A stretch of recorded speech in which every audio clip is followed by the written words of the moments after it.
vamos começar oficialmente o vlog de A Parábola do Semeador. Gente, eu juro pra vocês que eu tô sentada aqui nesse canto do sofá falando tem muitas horas já.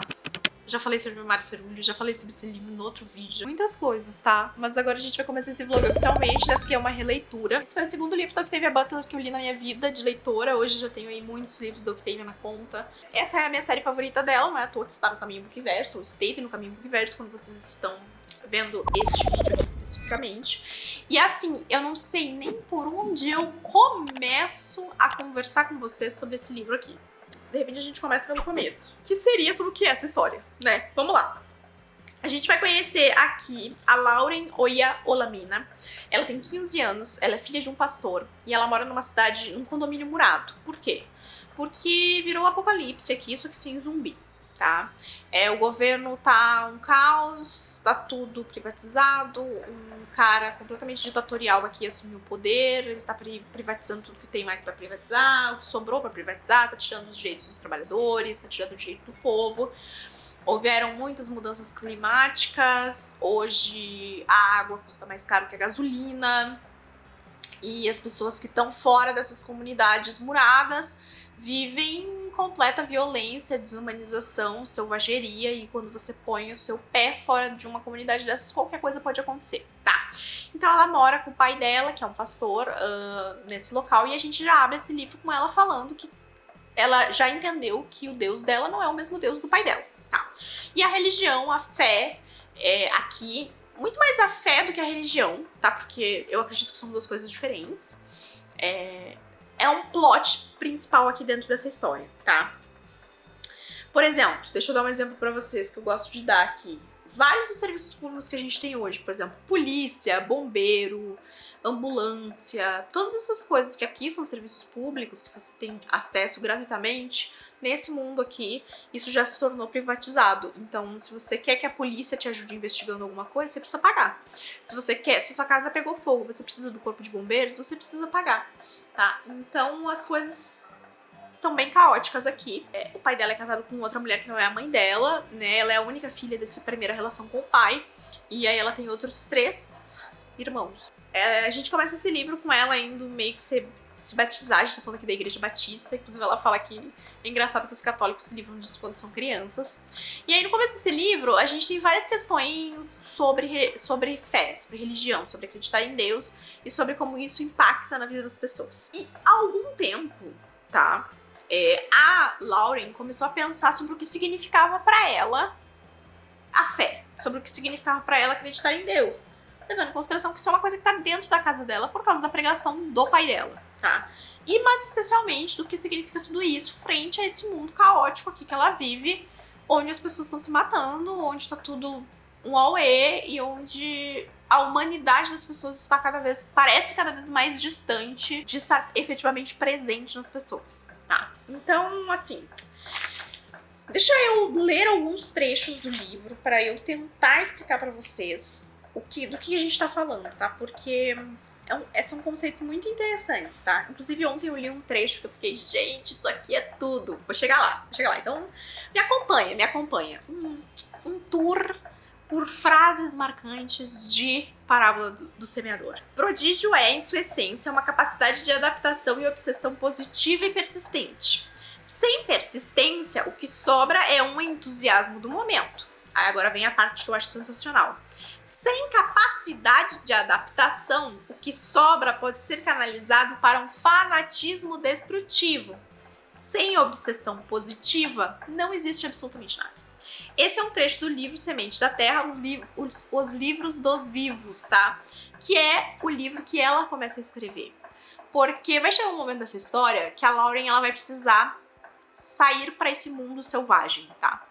E ela vai, já um pouquinho antes disso, ela começa a conversar com algumas pessoas bem pontuais sobre as coisas que ela acredita. Quando uma pessoa fala sobre fé, ela prega. O que ela tá pregando independe, mas ela prega. E a Lauren, ela vai começar a pregar nesse livro, tá? E aí a gente tem esses trechos que são desse livro que ela escreveu. E tem esse trecho que eu adoro desse livro, que é: tudo o que você toca, você muda. Tudo o que você muda, muda você. a única verdade perene é a mudança. E para a Lauren, Deus é mudança. O grande que desse livro é que essa personagem, ela personifica a mudança na figura de Deus. Entendeu? É como se pra ela, mudança fosse Deus. Parece um pouco abstrato às vezes, mas juro pra vocês que faz sentido. Faz sentido, tá? Esse é um livro, gente, que tem cenas bem fortes e reflexões bem fortes, tá? Então, vai ter descrição de corpo, vai ter... Ela vai falar sobre violência, estupro, várias coisas, então fiquem avisados. Vou ler, por exemplo, um trecho aqui, tá? Uma mulher jovem, nua e imunda, passou cambaleando por nós. Observei sua expressão relapse e percebi que ela estava atordoada, bêbada ou coisa assim. Talvez ela tivesse sido estuprada repetidamente, a ponto de enlouquecer. Eu já tinha ouvido histórias de que isso acontecia, ou talvez só tivesse drogada. Os meninos de nosso grupo quase caíram das bicicletas olhando para ela. Que belos pensamentos religiosos eles teriam por um tempo. A mulher nua não olhou para trás. Olhei para trás depois de passarmos por ela e vi que havia se sentado no mato, encostada no muro do bairro de alguém. Tem outras partes que ela começa o capítulo assim: fulana foi encontrada morta. Fulano desapareceu e a gente encontra tal coisa. Então assim, ela não mede muitas palavras aqui, tá? E isso é ainda, talvez que mais impactante, porque a gente tá recebendo essa informação de uma menina de 15 anos. Também, ela não parece que ela tem 15 anos. Não, ela não parece que ela tem 15 anos nesse mundo atual de você ter 15 anos e ser protegido pelo mundo. Mas você viver num mundo de extrema violência como é o mundo que ela vive, isso faz com que ela amadureça mais cedo, né? Então, por exemplo, deixa eu ler aqui um outro trecho que ela fala sobre Deus. Muitas pessoas parecem acreditar em um Deus paizão, em um Deus tiradurão, em um Deus rei supremo. Elas acreditam em uma espécie de super pessoa. Algumas acreditam que Deus é a outra palavra para a natureza. E a natureza acaba sendo qualquer coisa que, por acaso, elas não compreendam. Ou sobre a qual não sentem controle. Algumas pessoas dizem que Deus é um espírito, uma força, uma realidade maior. Pergunte a 7 pessoas o que tudo isso significa e receberá 7 respostas diferentes. Então, o que é Deus? Aí ela vai fazendo aqui toda uma reflexão. Ela, inclusive, comenta que o livro favorito dela da Bíblia é o de Jó. E aí ela vai refletindo sobre esse aspecto do livro de Jó e aí ela fala assim: talvez Deus seja uma espécie de criança grande com seus brinquedos. Se for, que diferença faz se 700 pessoas forem mortas por um furacão ou se 7 crianças vão à igreja e são mergulhadas em um grande tanque de água cara? Mas e se tudo isso estiver errado? E se Deus for alguma coisa completamente diferente? Ela tá fazendo essas reflexões, gente, porque ela tá tentando entender o que isso significa pra ela. Porque é diferente de muita gente que procura já um significado pronto e procura isso buscando uma religião, por exemplo. Essa personagem, ela quer entender o que aquilo significa pra ela, independente de um conceito pré-pronto. Que é um conceito que eu consigo me relacionar porque eu ainda não me confrontei com uma religião que eu consiga olhar pra ela e pensar: nossa, 100% do que eu acredito é o que essa religião está me trazendo, né? Eu acho que tem muitas das vezes a gente se condicionar a acreditar, a crer em coisas pra gente fazer parte de algo, né? Porque a gente acha que a nossa fé também tem que ser condicionada a aceitar esses parâmetros, né? E é por isso que eu não me considero uma pessoa religiosa, porque eu não tenho esse local onde eu encontro todos esses conceitos e eu definitivamente não vou dobrar os meus conceitos em nome de fazer parte de um grupo, porque eu não sinto que eu preciso disso. Isso também não é um ataque a você que é religioso e se encaixa dentro das crenças da sua religião. Isso é uma questão pessoal, tá, gente? Diferente do que muita gente pensa, isso é uma questão pessoal. E tem uma outra coisa aqui, que é que existe uma certa corrida espacial aqui pra desbravar o espaço e tentar encontrar um outro lugar, já que a Terra tá fodida, né? Já tá tudo caótico aqui, então eles estão tentando buscar, sei lá, dar um jeito de colonizar Marte. Só que esse novo presidente que foi eleito, ele tá querendo já fechar tudo esses rolês aí, porque não é isso. Não é isso que ele quer. Ela fala: o espaço poderia ser o nosso futuro. Digo e acredito nisso. Até onde eu sei, a exploração e a colonização do espaço estão entre as poucas coisas que sobraram do último século que podem nos ajudar mais do que nos prejudicar. Mas é difícil fazer alguém isso quando há tanto sofrimento lá de fora dos nossos muros, né? Como que você vai pensar numa coisa tão distante quando o seu vizinho pode sair de casa amanhã e não voltar mais, sabe? Aqui estão as coisas que eu acredito. Demorei muito tempo até entender, e muito tempo com o dicionário normal e outros sinônimos para me expressar direito, exatamente como tem que ser. No último ano, esse texto passou por 25 ou 30 reedições incoerentes. Essa é a versão certa, a verdadeira. Eis o que é a que sempre releio. Deus é poder, infinito, irresistível, inexorável e indiferente. E ainda assim, Deus é maleável, trapaceiro, professor, caos, argila. Deus existe para ser moldado. Deus é mudança. Então ela vai defender durante grande parte desse livro o ato de ser maleável, dessa mudança, dessa movimentação, representa a figura de Deus, tá? A Deus não se pode resistir nem parar, mas ele pode ser moldado e concentrado. Isso quer dizer que não devemos orar a Deus. As orações só ajudam a pessoa que está orando e só se fortalecerem e direcionarem a determinação dessa pessoa. Se forem usadas dessa forma, podem nos ajudar em nosso único relacionamento de verdade com Deus. Elas nos auxiliam a moldar Deus e a aceitar e a trabalhar com as formas que Ele impõe a nós. Deus é poder e, no fim, Deus prevalece. Mas podemos virar o jogo a nosso favor se compreendermos que Deus existe para ser moldado e que assim o será, com ou sem o nosso planejamento, com ou sem a nossa intenção. E esse é um conceito que vai muito contra, né, essa coisa da figura estoica, que ela é capaz de causar muitas coisas na gente, e o que ela tá defendendo aqui é que isso pode ser exatamente o contrário, de que esse efeito, essa mudança é algo constante e que acontece tanto do lado de Deus quanto pode acontecer do nosso. Ó, aí aqui um trecho dela falando sobre esse novo presidente, ó. Ele espera alterar leis, suspender o salário mínimo excessivamente restritivo e a legislação de proteção ao trabalho e meio ambiente, para que empregadores dispostos a aceitar empregados sem teto e dar a eles treinamento e acomodações adequados. Fico tentando imaginar o que é adequado. Uma casa, um apartamento, um quarto, uma cama ou compartilhado, um beliche, um colchão no chão, só o chão. E as leis suspensas? Será legal envenenar, mutilar ou infectar pessoas desde que você forneça alimento, água e espaço para que morram? Meu pai acabou decidindo não votar em Donner. Ele não votou em ninguém. Disse que os políticos lhe davam nojo. Só que se você não vota em ninguém, você também tá votando, né? O ano da eleição chegando aí, galera. Já está aí, né? Já estamos em período eleitoral. Tá? Deixa eu pegar aqui mais algum quote desse livro pra mostrar pra vocês. Ah, isso aqui pra mim bate de um jeito. Gente, esse vídeo vai ter 6 horas, né? Só pode. Início do capítulo 5, tá? Marquei, botei até um ponto de exclamação do lado. A fé inicia e guia ações, ou não faz nada. Dá um minuto de silêncio. Não é? A fé, ela inicia e guia ações. As pessoas fazem e se guiam em nome da fé a realizar muitas coisas. Mas a fé também é capaz de não fazer nada. Ou você se guia a observar isso em nome da sua fé, ou isso não serve pra nada. Porque você vai ignorar completamente. Dá pra pensar em 1 milhão de coisas a partir dessa única reflexão aqui que o Octavia Butler fez. Na verdade é um trecho da fé que a protagonista desse livro tá pregando, tá? Às vezes, dar nome a algo, dar nome ou descobrir seu nome ajuda uma pessoa a começar a entendê-lo. Saber o nome de uma coisa e saber para que essa coisa serve me dá ainda mais noção a respeito dela. O sistema de crença Deus é mudança, que me parece certo, será chamado de sementes da terra. Já tentei dar um outro nome a ele antes, não consegui. E tentei deixá-lo sem. Nenhum dos esforços me deixou confortável.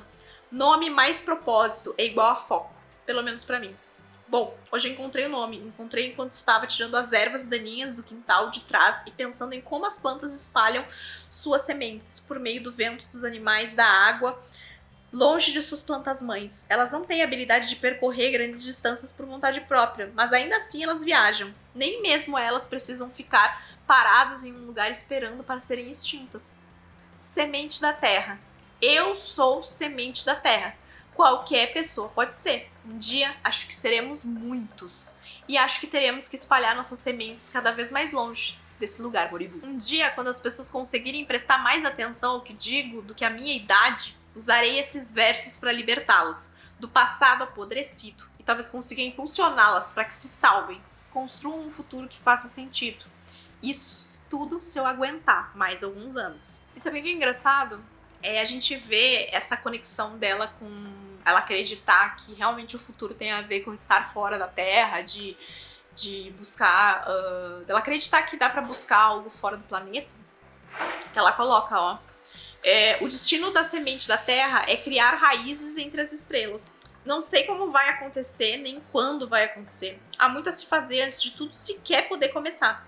Acho que isso é de se esperar. Sempre há muito a se fazer antes de merecer chegar ao paraíso. Toda vida bem-sucedida é adaptável, plural, obstinada, interconectada e fecunda. Compreenda isso. Use isso.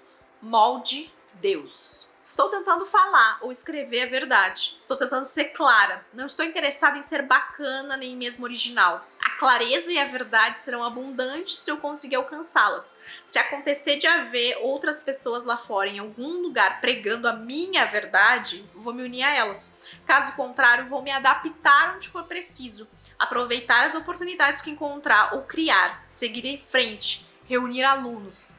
Lecionar. Ou também conhecido como pregar, né? E aí eu marquei um outro trecho aqui, que é para ressurgir das próprias cinzas, uma fênix deve primeiro queimar, que é mais ou menos a metade do livro, porque eu achei engraçado que vários dos livros do Caminho Book Verso, às vezes eles estão se relacionando de uma forma muito estranha, assim, e esse trecho se relaciona com algo lá de A Casa no Marcerulho, que foi o outro livro dessa ramificação. Enfim, se você tá vendo esse vídeo sem ter lido A Parábola do Semeador, talvez você esteja pensando que esse livro é só sobre essa pregação. Como assim, Tamires? Vai ficar o livro inteiro falando sobre Deus? É um livro de autoajuda? Não, tá? Esses trechos que eu li são os momentos em que a personagem para pra refletir sobre isso. Enquanto isso, ela tá vivendo a vida dela, ela tá interagindo com os pais dela, a gente tá vendo as relações dela com a comunidade, ela saindo, ela aprendendo a atirar, tem uma presença muito forte aqui de armamento, né, das pessoas estarem armadas o tempo inteiro, do que isso representa, de crianças sendo treinadas pra atirar desde muito cedo, da idade estabelecida para as pessoas poderem fazer rondas, do que é esperado aqui enquanto... Como é que eu vou dizer assim? Enquanto desfecho de você... você vive numa comunidade, então você vai encontrar alguém dentro dessa comunidade pra você casar, daí você vai ter um filho, daí você vai se mudar pra casa da fulana, daí você vai deixar de fazer parte do seu núcleo familiar e vai fazer parte de um outro núcleo familiar, e aí você vai começar a contribuir financeiramente pra esse outro núcleo familiar, que é uma coisa arcaica que virou uma realidade do futuro, tá? Esse livro aqui, se eu não me engano, a gente vai ficar nele de 2024, 2027, tá? Aí pro próximo a gente dá um outro saltinho temporal aí. Eu já tô na metade do livro, que é onde eu tô agora, eu já tô em 2027, e ela acabou de sair dessa comunidade, então ela tá dando os primeiros passos fora dessa comunidade. Ela tá ali com outras duas pessoas que estão caminhando junto com ela.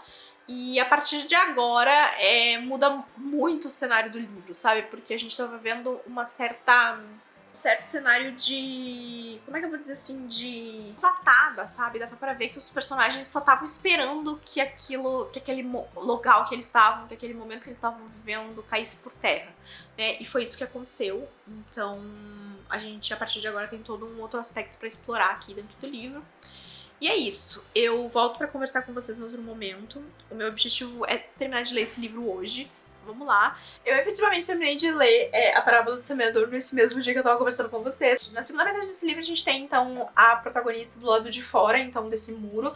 Eu acho que essa foi uma das coisas que mais me surpreendeu nessa releitura, porque pra mim ela saía desses muros bem antes. Na verdade, se passam aqui 3 anos até ela efetivamente sair, então demora um pouco pra gente ver ela do lado de fora, e a partir que ela sai, a gente começa a ver uma outra versão dela, que é essa versão precisa sobreviver, tá? E essa é a primeira coisa que vai botar ela em conflito com as pessoas que estão ao redor dela, né? Porque ela acaba saindo de lá com 2 pessoas, a Zara e o Harry, alguma coisa assim. E aí, ele tá muito com essa visão ainda de não, nós somos seres humanos, a gente precisa se preservar, não podemos cometer nenhum ato ruim. Só que aqui você não cometer nenhum ato ruim significa que você você vai morrer, porque É a lei do mais forte aqui. As outras pessoas não vão se compadecer de você, e porque as outras pessoas não vão se compadecer de você, às vezes você não pode se dar esse luxo também. E a Lauren, ela tá preparada pra isso, e ela reage a isso. E isso causa uma certa estranheza. O interessante de ver isso acontecer aqui é porque, eu não lembro se eu comentei no primeiro take com vocês, mas a Lauren, ela é hipersensitiva, né? Ela tem hiperempatia. Então ela sente o que as outras pessoas sentem. E isso é uma coisa que ela precisou aprender a lidar. E o aprender a lidar dela, às vezes, foi se distanciar um pouco e cortar um lado emocional dela. E isso reflete muito na pessoa que ela se tornou, inclusive no lado super racional dela, porque ela acaba deixando o lado emotivo e emocional de lado para ela não ser contaminada, por assim dizer, pelo que as outras pessoas ao redor dela estão sentindo também, porque isso vai refletir nela. Então ela acaba fechando essa porta e abrindo ela em momentos muito específicos. Isso faz com que ela seja hipercentrada, voltado o foco dela para outras coisas, né? Mas isso dá toda uma qualidade pra personagem. E é interessante porque a autora podia ter trazido aqui pra gente uma personagem que é adolescente, sim. Eu acho que eu comentei na minha primeira metade sobre essa questão da idade dela, né? Parecer um pouco dispareada da situação. Mas o que acontece é que ela tinha tudo pra ser uma personagem extremamente mimizenta, e não, é muito o contrário disso. Ela precisou aprender a controlar as emoções dela muito cedo, a lidar com esse mundo estranho ao redor dela, a perceber que as coisas não iam tomar um rumo que ela não gostaria que a vida dela tomasse, né, dentro do ciclo ali da comunidade. Ela começar a pensar sobre essa figura de Deus que estava dentro da casa dela, na figura do pai dela, que era um pastor, em todas as outras coisas que tem aqui que envolvem e não envolvem essa hiperempatia dela, né? Então ela passa a precisar usar muito mais esse lado racional dela pra entender como ela vai sobreviver do que o lado emocional, porque o lado emocional acaba prejudicando ela aqui, porque acaba sendo um ponto fraco por causa dessa hiperempatia, né?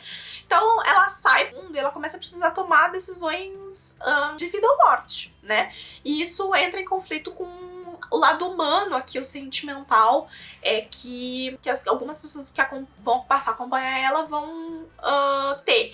E aí é aquela linha tênue entre você fazer o que você precisa pra sobreviver e você se tornar tão selvagem quanto as pessoas que estão do lado de fora, né? Então, onde é que tá esse limiar, assim, que te coloca de um lado ou de outro, né? E aí é meio que isso que esses outros personagens ficam tentando colocar aqui dentro da história, sabe? Ao você escolher matar essa pessoa pra você sobreviver, você já se tornou selvagem, ou o fato de você ter tomado essa escolha é justificado porque se não fosse a pessoa no chão agora morta, seria você? Define aqui você perder essa sua humanidade em nome de sobreviver ou não, né? Então a gente vai acompanhar isso. E aí o que a gente acompanha também é ela começando a pregar essa palavra, né? Então ela vai começar a encontrar pessoas, essas pessoas vão começar a perguntar pra ela sobre coisas, ela vai começar a responder. O próprio R vai perguntar sobre... Ela escreve nesse caderno, né, o que tem ali, ela vai começar a ler trechos pra ele, ela fala até, tem um momento que ela fala, eu tenho que escolher o que eu vou ler, porque eu não posso ser muito... Eu não posso ir muito forte, porque as pessoas vão achar que eu sou louca. Então ela vai ponderando sobre isso e aos poucos ela vai começando a pregar aqui. E esse é um movimento muito interessante. Essa segunda metade do livro é uma metade que nos deixa em tensão o tempo inteiro, porque parece que a qualquer momento vai acontecer uma catástrofe aqui. A qualquer momento eles vão ser atacados, a qualquer momento eles estão correndo perigo de vida. E as pessoas que vão entrando pra dentro desse grupo, elas também vão causando essa sensação, porque você não sabe de verdade se essas pessoas são boas. Você não sabe de verdade se essas pessoas não vão no meio da noite virar a casaca e atacar eles. Então, enquanto a primeira metade do livro dá uma sensação de a gente tentar entender o que é essa fé dela, essa segunda deixa o leitor meio que tenso o tempo inteiro, porque parece que a qualquer momento algo horrível vai acontecer. E essa é uma sensação muito legal, e é uma sensação que séries desse sentido de apocalipse aí causam na gente, né? Porque a qualquer momento você tá andando ali, a qualquer momento tudo é muito hostil, então a qualquer momento algo pode acontecer. Eu acho que eu brinquei, né? Que era tipo um apocalipse sem zumbis, The Walking Dead, assim, né? Tem as cidades super desertas e parece que a qualquer momento algo vai acontecer porque você tá nesse ambiente hostil que não te oferece nenhuma segurança, né? E aí a gente tem uma coisa aqui, que é um personagem que aparece, que é o Bancole. Ele é um personagem bem mais velho, e é um personagem que vai ser o interesse amoroso aqui da Lauren, né? O Octavia, ela gosta de fazer essa relação, tá? De fazer essa... de gerar esse desconforto no leitor, de colocar um personagem super jovem com um personagem mais velho. Esse não é o único livro dela em que isso acontece. Aqui, porém, tem toda uma análise, tá? Que é o seguinte. Primeiro, a Lauren, ela já era sexualmente ativa fazia vários anos, né? E antes dela escolher e se deitar com o Bancole, né, começar a ter relações sexuais com ele, ela faz toda uma análise dele, tá? Ela vê que ele é forte, ela vê que ele é inteligente, ela vê que ele provavelmente ou tem dinheiro ou tá indo pra um lugar que vai prover pra ele, porque ele tá muito decidido a ir pra um lugar. Ela faz toda uma análise, ela lê todinho ele e ela percebe que pode ser uma boa ideia, né? E ela não fala isso, tipo, é uma boa ideia eu me envolver com ele. Mas se você voltar, assim, do ponto em que ela descreve ele e as intenções, e o que ela acha que ele tá fazendo ali, pra onde ele tá indo, blá, blá, blá, blá. E o momento em que ela decide ir dormir com ele, dá pra você ver que houve uma maquinação ali, tá? Ela percebeu que ele ou tava indo em direção a algo importante, ou ele tinha dinheiro. E qualquer uma dessas coisas serve um propósito a ela, porque ela tá formando uma comunidade e ela quer achar um lugar pra ela se situar, e aos poucos ela vai descobrindo que esse cara tem as coisas que ela precisa. Então, sim, é uma relação desconfortável, porque a gente tá falando aqui de uma diferença, um gap muito grande de idade, mas ao mesmo tempo ela não tá fazendo isso de caso não pensado, tá? Ela refletiu e pra ela parece a melhor escolha aqui. Além de ela, sim, gostar dele. Ela faz toda a reflexão sobre, depois, a hora que ele conta sobre a mulher dele, né, que ela fala, se ele respeitou a religião da mulher dele, ele vai respeitar a minha. E aí é muito engraçado quando eles chegam lá, que ela fala assim, ela já chega oferecendo as terras dele pras outras pessoas, porque, não, eles estão juntos, então agora, a partir de agora, tudo que é dele, porque ele tem, né, essa propriedade que ele tá indo, que é onde ele acha que ele vai encontrar a irmã dele, e é onde ela vê essa oportunidade de construir essa comunidade com as pessoas que ela tá carregando, né? Então ela chega, ela já diz, bom, galera, esse aqui é o lugar que a gente pode ficar. Ela já oferece as terras dele como se fosse dela. Eu achei muito engraçado. Só que quando eles chegam lá, eles percebem que, tipo, estão mortos, né? Não tem mais ninguém lá. A família que ele achou esperar lá não está viva. E aí ela faz como é que eu vou dizer assim, essa barganha com as pessoas de dizer, bom, eu acho, a gente pode cultivar aqui, pode criar algo aqui, ou vocês podem escolher seguir em frente. Porém, o que ela quer construir é algo que, ao mesmo tempo, também vai colocar um alvo nas costas dela, né? E nas costas das pessoas que estão ali, porque é o tipo de comunidade próspera, né? De plantar e não sei o que lá, que vai chamar a atenção das pessoas, né? E que assim como a cidade lá foi atacada, eles também podem se tornar um alvo ali. É uma decisão que, ao mesmo tempo, ela oferece esperança, ela também é muito incerta, né? Aqui. Então é todo um aspecto que vai ser melhor desenvolvido no próximo livro, né, que é a parábola dos talentos, e que a gente vai poder ver um pouco do resultado disso e das coisas. Eu acho legal ver a forma como a gente tem personalidades diferentes aqui ao redor dela, né, do como as pessoas vão se adaptando, né, quando ela encontra lá o casal que tinha o bebê, né, que eles ficam desconfiados dela, depois ela encontra a mulher com a filha e ela alimenta, e depois ela meio que força a presença das duas no grupo, porque depois elas pedem pra ficar e não tem como mandá-las embora, então ela aos poucos vai juntando as pessoas, e esse é também um jeito de não só ela juntar as pessoas para a palavra dela, mas também dela manter esse lado humano dela vivo, né? Porque apesar de ela ter esse pensamento bastante individual, ela cresceu cercada de pessoas e hoje ela viveu, né, durante muito tempo nessa comunidade dela, e ela entende que para ela sobreviver, ela precisa dessas pessoas também. Ela não vai poder sobreviver sozinha. E não só ela não vai sobreviver sozinha, a fé dela não vai sobreviver sozinha, né? Então ela precisa dessas pessoas. E essas pessoas acabam também vendo nela uma crença tão forte naquilo que ela acredita, que eles acabam acreditando também.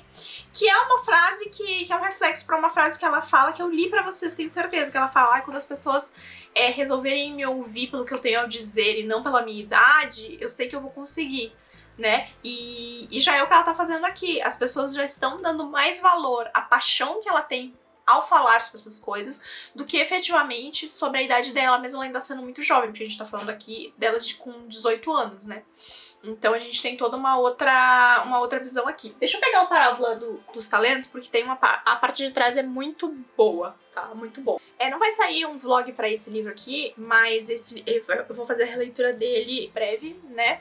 Porque esse livro a gente sempre continua, né, as séries dentro do Caminho Bookverse, vai rolar um cronograma paralelo de background pra esse livro aqui, então vai rolar, eu vou fazer essa releitura.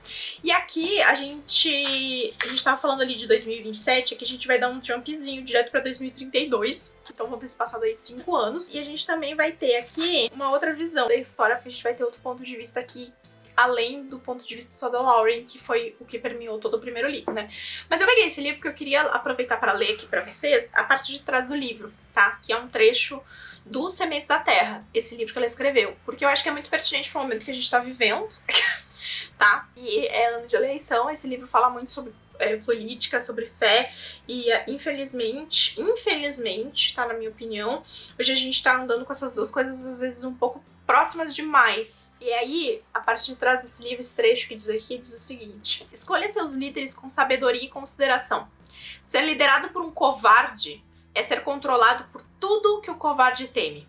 Ser liderado por um tolo é ser liderado pelos oportunistas que controlam o tolo. Ser liderado por um ladrão é oferecer seus tesouros mais preciosos para serem roubados. Ser liderado por um mentiroso é pedir para ouvir mentiras. Ser liderado por um tirano é vender a si mesmo e a quem você ama à escravidão. Eu sei que a gente consegue encaixar pelo menos um aqui para cada um dos nossos adoráveis candidatos desse ano da eleição, então é bom pensar, porque infelizmente algum eu consigo pensar. Tem uma pessoa que se encaixa em todos esses itens aqui. Tá? Assim, é covarde, é tolo, é ladrão, é mentiroso e é tirano. Então, essa definitivamente não é a pessoa que eu quero eleger. Mas enfim, só queria ressaltar porque eu acho sensacional. Uma outra coisa que eu queria dizer é que no final desse livro tem uma entrevista com a Octavia, acho que no final desse aqui também tem. E ela fala um pouquinho sobre como ela fez pra pensar nessa religião, e ela realmente criou, né, essas doutrinas, essas coisas de como ela se sentia e como ela achava que precisava ser composto esse conceito pra passar as coisas aqui. Que tipo de pesquisa você fez para a Parábola do Semeador? Eu li e escutei aulas gravadas que focavam em religiões. Encontrei livros de religiões africanas e me interessei especialmente pelos orixás do povo Yorubá. O nome do meio de Lauren Olamina é Oya, porque eu gostei tanto do nome como do orixá que ele representa. Oya é, entre outras coisas, a divindade do rio Níger.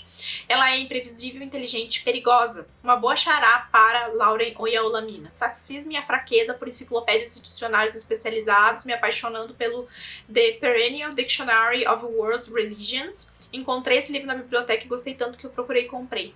Passei também pelas questões das armas. Tinha a pesquisa que fiz em Clay's Ark para me basear. Só precisei reencontrá-la e aumentá-la um pouco. Prendi mapas detalhados de diferentes partes da Califórnia nas minhas paredes. Eu costumava viajar para cima e para baixo de ônibus, mas nunca caminhei o estado inteiro. Já que meus personagens teriam que fazer isso, eu precisava entender como fariam. Também li sobre pessoas que atravessavam o estado a pé, bicicleta ou a cavalo. Escutei minhas estações locais de rádio públicas e li jornais e revistas. Isso não era uma pesquisa que eu normalmente faço, mas como a Parábola do Semeador e a Parábola dos Talentos são amplamente inspirados em notícias, nas tendências que pareciam importantes para mim, as notícias que eu lia alimentavam meu livro. E finalmente perturbei minha mãe, que tinha um dedo verde, e li livros de jardinagem.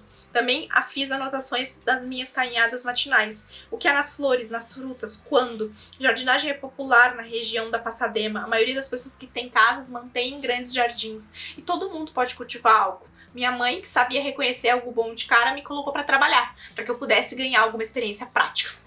Esse rolê das armas que ela fala é muito interessante porque tem essa conversa aqui, né, sobre o armamento. O pai da da Lauren, né, ele defende que todo mundo aprenda a atirar, todo mundo aprenda aqui a usar uma arma, né, e ele acaba vencendo sobre isso, porque é aquela questão que eu comecei essa parte do vlog falando, aqui a gente tá falando de uma questão de sobrevivência, todo mundo do lado de fora que puder ter uma arma vai ter uma arma, e se você não tiver uma arma aqui, você tá numa situação que você já tá morto, né, então eles começam a treinar dentro dessa comunidade até as crianças para aprender a atirar. Existem algumas regras para isso, né, você só vai poder atirar a partir de uma certa idade, você só vai poder portar uma arma a partir de uma certa idade, mas as aulas para como usar uma arma e como se defender, elas acontecem desde sempre. E isso, numa conversa que a gente tá tendo aí, né, sobre desarmar ou armar a população, dos malefícios e dos benefícios que isso pode trazer, na minha opinião, muito mais malefícios do que benefícios, também é uma coisa engraçada, porque traz pra gente a controvérsia da gente pensar no quanto nesse mundo aqui sim, é uma coisa tipo que parece imprescindível, mas que no nosso mundo pode causar tanto mal. E ao mesmo tempo do quanto é incrível olhar pra essa história que foi escrita que foi publicada, né, no caso em 1993, e pensar que hoje a gente tá muito mais perto de estar nessa realidade, tá, do que a Octavia esteve em 1993 quando ela escreveu isso aqui. A Parábola do Semeador é extremamente assustadora por causa disso, porque em todos esses aspectos a gente tem aí uma nova... Tá pra ser lançada aí, eu acho que semana que vem, era pra ter sido essa semana, mas aí deu um chabu, acho que ficou pra semana que vem ou pra próxima, uma nova missão aí da NASA pro espaço. Então assim, essas conversas que a gente lê nesse livro aqui, que é de 1993, que é de 30 anos atrás já, estão muito mais próximas do que a gente tá agora, dessa questão de viver governos que estão tirando os direitos dos trabalhadores, que não estão preocupados com o meio ambiente, vendo as coisas ao nosso redor ser privatizadas, tudo passar a custar muito caro, o preço da gasolina, o impacto dessas questões sobre o bolso do trabalhador e as escolhas que a gente pode fazer para melhorar essa situação, sabe? Então é um livro que é assustador do quão atual ele tá cada vez mais se tornando. A Octavia previu 2024, eu espero que não seja 2024, que seja mais pra frente, se tiver que vir aí, mas a gente tá muito mais perto dessa realidade de 2024 aqui, que é o que teve a preview do que ela estava em 93 quando ela escreveu. E isso por si só deve levantar um alerta pra gente, sabe? Mas é isso, gente. Gosto muito dessa história. O segundo é meu favorito, tá? Dos dois. Então eu tô bem empolgada pra fazer essa segunda leitura aqui. E acho que vai ser incrível também. E eu espero que vocês tenham gostado desse vlog. Se você assistiu o vlog e não leu ainda, recomendo muito. É uma boa história da Octavia aí pra começar. Eu digo que se você não for começar por Parábola do Semeador, comece por Kindred, porque pra mim são duas grandes obras da autora. E é isso, tá bom? Então deixa seu joinha aqui embaixo pra me ajudar na divulgação, se inscreve aqui no canal se você for novo por aqui, me conta aqui embaixo nos comentários se você já leu Parábola do Semeador, se participou do Caminho do que Veste também. E a gente se vê no próximo vídeo. Tchau!